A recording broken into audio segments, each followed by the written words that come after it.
श्री स्वामी समर्थ. नमस्कार ताई आणि दादांनो, स्वामी छंद या आपल्या चॅनलमध्ये तुमचे मनपूर्वक स्वागत आहे.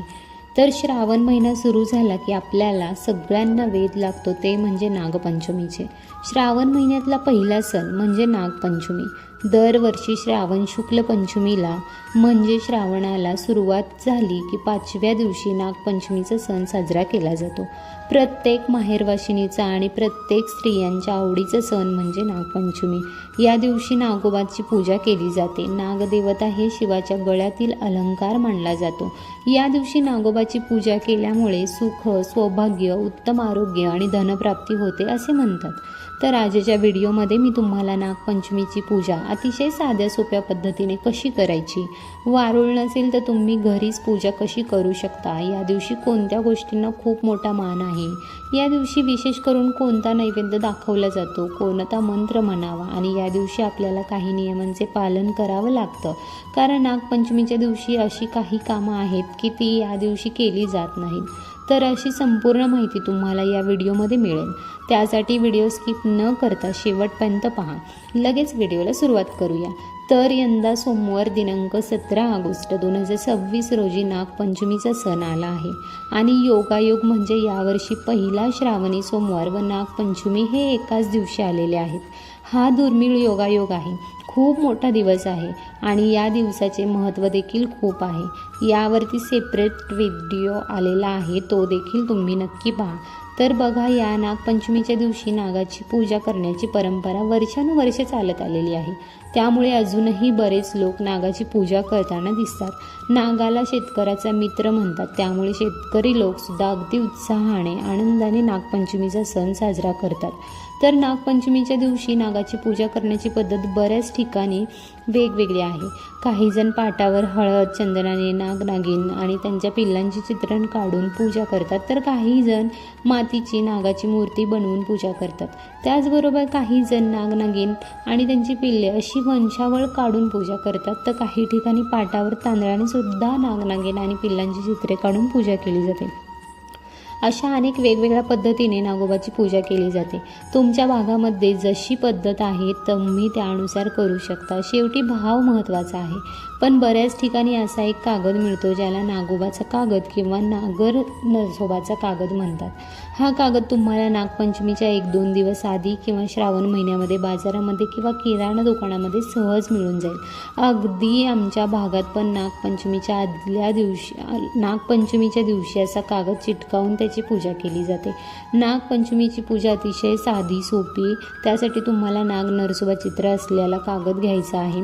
अगदी तो 10 रुपयांना हा कागद तुम्हाला सहज मिळेल आणि मिळाला नाही तर गुगलवर सर्च करून नाग नरसोबाच्या चित्राचे फोटो घेऊन तुम्ही त्याची कलर प्रिंट काढून सुद्धा पूजा करू शकता.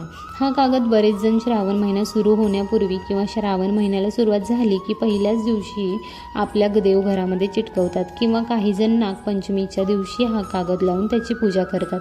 तर या दिवशी सर्व स्त्रियांनी सकाळी लवकर उठून स्वच्छ स्नान करून नवीन वस्त्र घालायचे आहेत. ज्या नववधू आहेत किंवा ज्या स्त्रिया आहेत त्यांनी पण या दिवशी छान अशी साडी घालू शकतात. आदल्या दिवशी अनेक स्त्रिया आपल्या हातावरती मेहंदी लावतात, नेल पेंट लावतात आणि नवीन अलंकार दागिने घालून छान असं तयार होऊन नागोबाची पूजा करतात. तर आपल्याला ही पूजा जिथे मांडायची आहे तिथली जागा स्वच्छ करून तिथे पाट किंवा चौरंग ठेवायचा.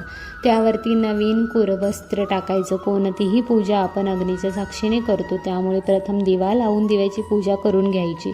हळद, कुंकू, अक्षता, फुलं वाहून दिव्यांची पूजा करायची आहे.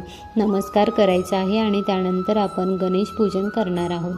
कारण जर आधी या विघ्नहर्ता बाप्पांची पूजा केली तर आपल्याला पूजेमध्ये कोणत्याही प्रकारचे विघ्न येणार नाही आणि त्यामुळे सर्वात आधी गणपती बाप्पांची पूजा करतात. गणपतीला देखील आपण स्वच्छ पाण्याचा पंचामृताचा अभिषेक करायचा आहे. अभिषेक करताना तुम्ही ओम गण गणपतये नमः या मंत्राचा जप करू शकता. त्यानंतर गणपती बाप्पाची स्थापना आपल्याला करायची आहे. पाटावरती थोड्या अक्षता ठेवून त्यावरती हळदी कुंकू वाहून आपण गणपती बाप्पांची स्थापना आपल्या उजव्या हाताला पाटावरती करतो.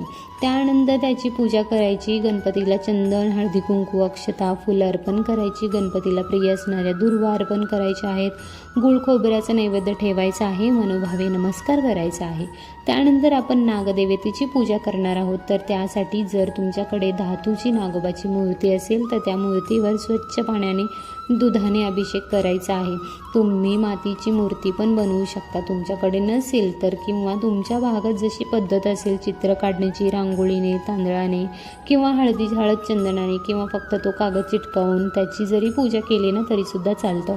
मातीची मूर्ती असेल तरीसुद्धा त्यावरती थोडंसं आपण दूध अर्पण करायचं आहे. नागोबाला दूध अत्यंत प्रिय आहे.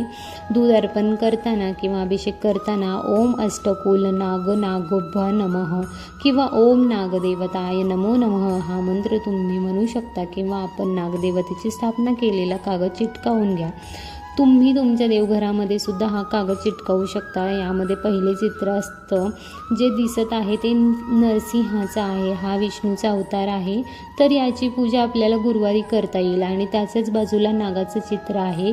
कलिया मर्दन करणारा श्रीकृष्ण यांची पूजा आपण नागपंचमीच्या दिवशी करायची आहे. आणि त्याच्याच खाली जरा जिवंतिका याचा अपभ्रंश होऊन जीवत्या या शब्द तयार झालेला आहे. याची पूजा आपल्याला श्रावणातील दर शुक्रवारी करता येईल. आपल्या मुलाबाळाच्या कल्याणासाठी दर शुक्रवारी आपण ह्या जीवतीचे पूजन करू शकतो. आणि त्याच्याच खाली बुध आणि बृहस्पतीचे चित्र आहे. तर त्याची पूजा आपल्याला बुधवारी आणि गुरुवारी करता येईल. आता आपण नागोबाची पूजा करायची आहे. सर्वात आधी आपल्याला नागदेवताला गंध लावायचा आहे. तुम्ही चंदन, भस्म किंवा अष्टीगंध लावू शकता.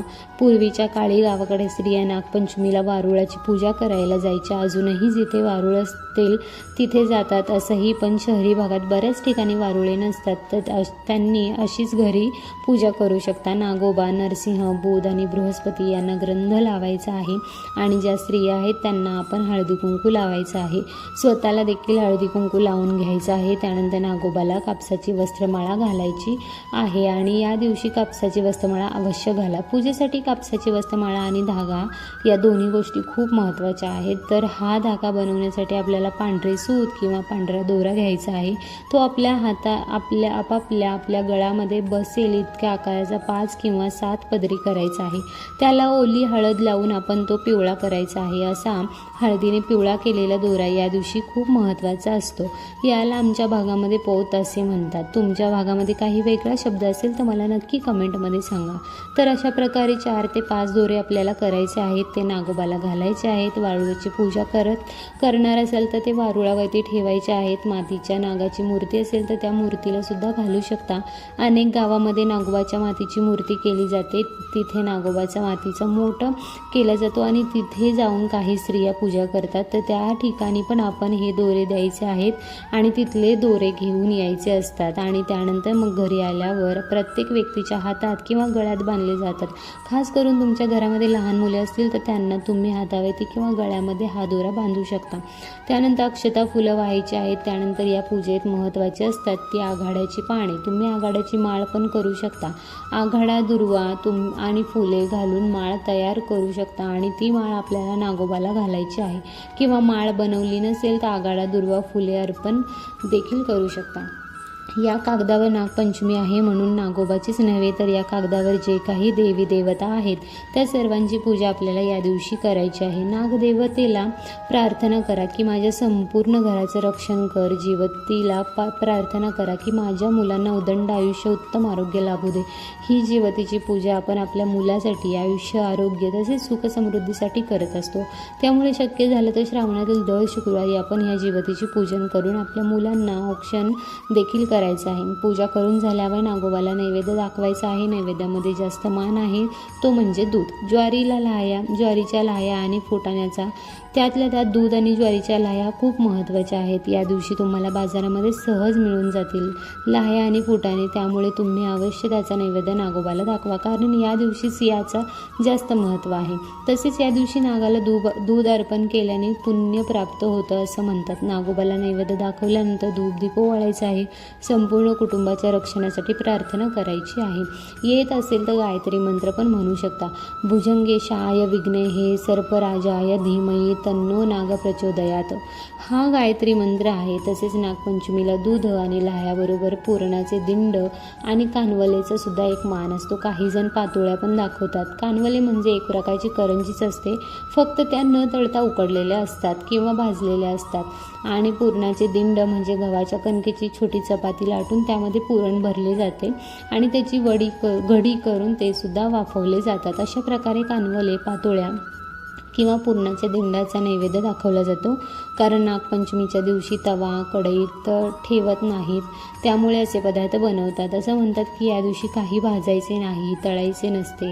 या दिवशी काही चिरू नये, कापू नये, तळू नये, चुलीवर तवा ठेवू नये, अशा गोष्टी या दिवशी पाळल्या जातात. त्याचप्रमाणे या दिवशी भाजी चिरत नाहीत. विशेषतः सापासारखे दिसणारे पडवळीची भाजी खात नाहीत. तसेच या दिवशी जमीन खणू नये, शेतामध्ये नांगर चालवू नये.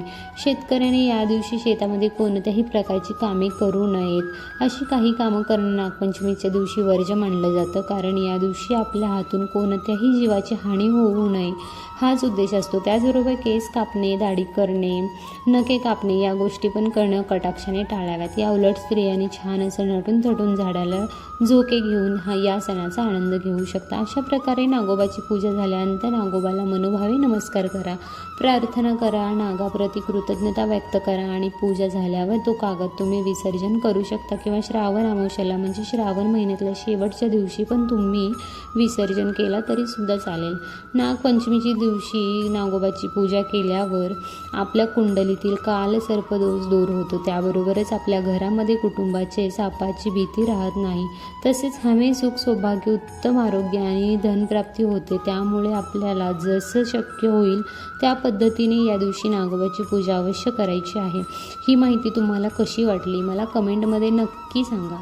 व्हिडिओ आवडला असेल तर लाईक करा, जास्तीत जास्त लोकांपर्यंत शेअर करा. चॅनलवरती नवीन आला असाल तर सबस्क्राईब करा. व्हिडिओ शेवटपर्यंत पाहिल्याबद्दल अगदी मनापासून तुमची मी खूप खूप आभारी आहे. धन्यवाद. श्री स्वामी समर्थ. ओम नमः शिवाय.